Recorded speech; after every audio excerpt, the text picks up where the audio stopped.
राम कथा सुंदर करतारी, संशय विहग उड़ावन हारी। और महर्षि वाल्मीकि जी कहते हैं कि श्रद्धा से श्रवण करने पर और आचरण में उतारने पर निश्चित मानव यह लोक और परलोक के सुख को प्राप्त होता है। आइए आरंभ भी होता है।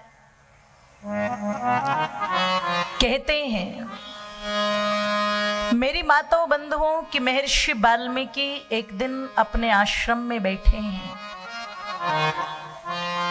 और उनके समीप चलकर के वेद शास्त्रों के विद्वान, अत्यंत चतुर्वाणी के धनी, अत्यंत बुद्धिमान, अत्यंत पूजनीय, वंदनीय, अभिनंदनीय श्री नारद जी पहुंचे। और नारद जी का जब नाम आता है तो मैं ये बताना अपना कर्तव्य समझती हूं कि आज तक नारद जी के विषय में लोगों ने सुना अधिक है, पढ़ा कम है। अगर ये प्रश्न कर लिया जाए कि नारद जी क्या थे, कितने शास्त्रों को उन्होंने पढ़ा था, तो शायद ही कोई बतला पाएगा। हाँ, नारद जी को देखा जरूर है। देखा है कि नहीं देखा आप लोगों ने? अच्छा, किस किस ने देखा? हाथ उठा। कुछ लोग तो डर रहे हैं, बोले देखा तो है नहीं, पता नहीं हाथ कैसे उठा रहे। टीवी पर तो देखा ही होगा कि नहीं देखा होगा? जिसने टीवी पर देखा है वो हाथ उठा लो। पीछे वाले श्रीलंका में बैठे हुए हैं क्या? कहते हैं महर्षि वाल्मीकि जी जब अपने आश्रम में उपस्थित थे तो नारद मुनि जी का चल करके आना हुआ। और नारद मुनि जी के विषय में हम सब ने प्राय उनको देखा है। कहाँ? जैसा सिनेमा वालों ने हमको दिखाया है। और मैं समझती हूँ जितनी भी मातृशक्ति सज्जन वृंद यहाँ पर उपस्थित हैं, आपने जो सिनेमा के माध्यम से छवि देखी है नारद जी की, वो कैसी छवि है? अपने हाथ में खड़ताल लेकर के नारायण नारायण करते हुए आते हैं। इधर की बात इधर और उधर की बात जोर से बोलो। अच्छा, आपके गुजरात में जो इधर की बात इधर करे और इधर की बात इधर करे, उसे क्या कहते हैं? आज जोर से बोल दो थोड़ा। चुगलखोर। तो सिनेमा वालों का दृष्टिकोण तो नारद जी को एक चुगलखोर दिखाने का है। पर जब आप महर्षि वाल्मीकि जी की रामायण को खोलोगे जिसमें 6 कांड हैं, कांड शब्द का अर्थ होता है अचानक किसी घटना का घट जाना। महर्षि वाल्मीकि जी ने इसे अध्याय का नाम नहीं दिया, समुल्लास का नाम नहीं दिया, कांड शब्द वहां पर जोड़ा, क्योंकि भगवान श्री रामचंद्र जी के इर्द गिर्द जो ये ग्रंथ घूम रहा है, इसमें बहुत सारी घटनाएं इस प्रकार की है जो अचानक घटी है। ये संस्कृत का शब्द है, पर आज जब ये अखबारों के अंदर छपता है तो इस शब्द का अर्थ भी कुछ दूसरा ही होता है। कहीं पर चोरी चकारी लूटमार की घटना हो गई, किसी की हत्या हो गई, बोले वो कांड हो गया। ओ मेरी माताओं बंधुओं, ये संस्कृत का शब्द है। महर्षि वाल्मीकि ने जो इस सृष्टि का कह दूं सबसे पहला महाकाव्य है। उससे पहले पता लगा वेद के मंत्र मिलते हैं, सूत्र मिलते हैं, लेकिन काव्य के रूप में कोई रचना है तो वो महर्षि वाल्मीकि जी की रचना है।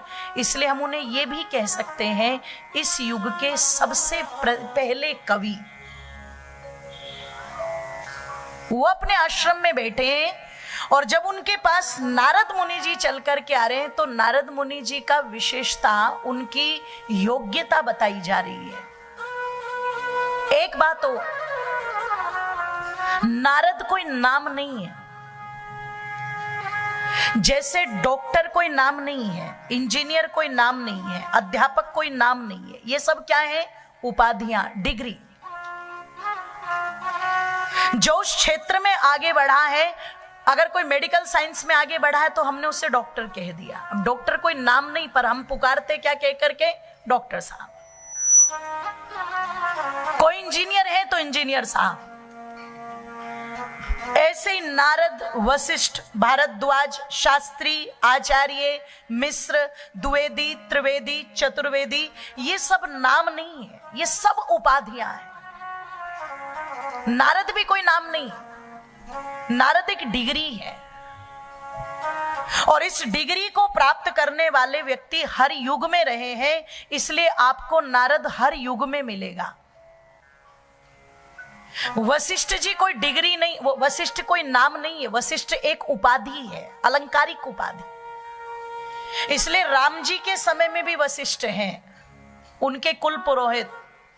और जब आप महाभारत को पढ़ेंगे और भीष्म पितामह के 5 वर्ष का लालन पालन पढ़ेंगे, उनकी माता का नाम था जाह्नवी, राजा जनू की बेटी थी। प्यार से उसको गंगा कह देते थे। अब कुछ लोग भारत में ये भी मानते हैं कि भीष्म जी का तो जन्म ही गंगा नदी से हुआ था।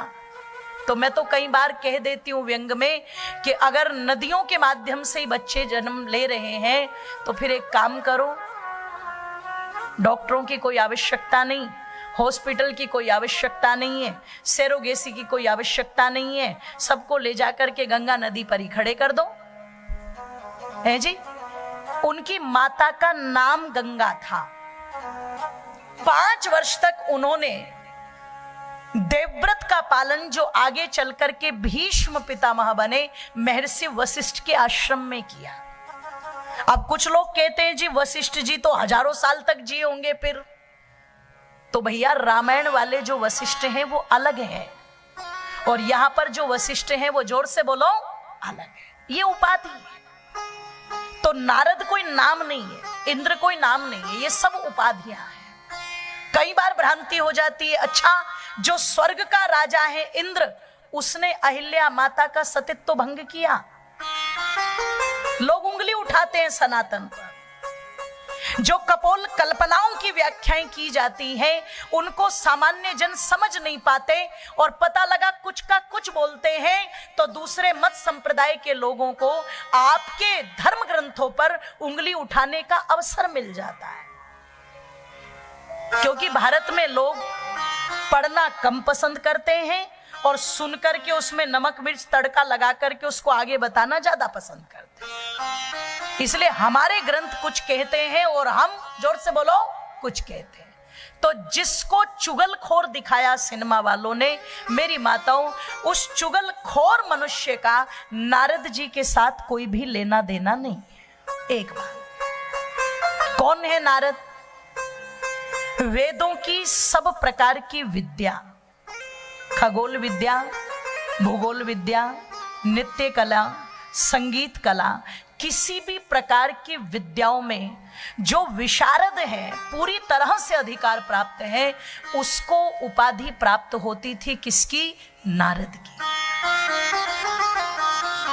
जो वाक चातुर्य में इतना धनी है कि किस बात को कहां पर किस प्रकार कहना है, ये चालाकी नहीं होती, ये छल नहीं होता, ये कपट नहीं होता, ये व्यक्ति की योग्यता होती है। एक व्यक्ति लंबा चौड़ा भाषण देता रहे, वो तब समझ में नहीं आता, और एक व्यक्ति चंद मिनटों में अपनी बात कह दे, वो तुरंत समझ में आ जाती है। तो ये क्या है? वाणी का चातुर्य। ऐसा वाणी का चातुर्य जो श्री रामचंद्र जी ने किष्किंधा पर्वत पर श्री हनुमान जी की वाणी में भी देखा। ऐसे ही वाकवाणी के धनी है कौन? नारद जी। और इतने विद्वान हैं कि वो वेदों की समस्त विद्याओं को तो जानते ही हैं, साथ ही साथ जो उस समय के जितने शास्त्र रहे होंगे उनका अध्ययन कर चुके हैं।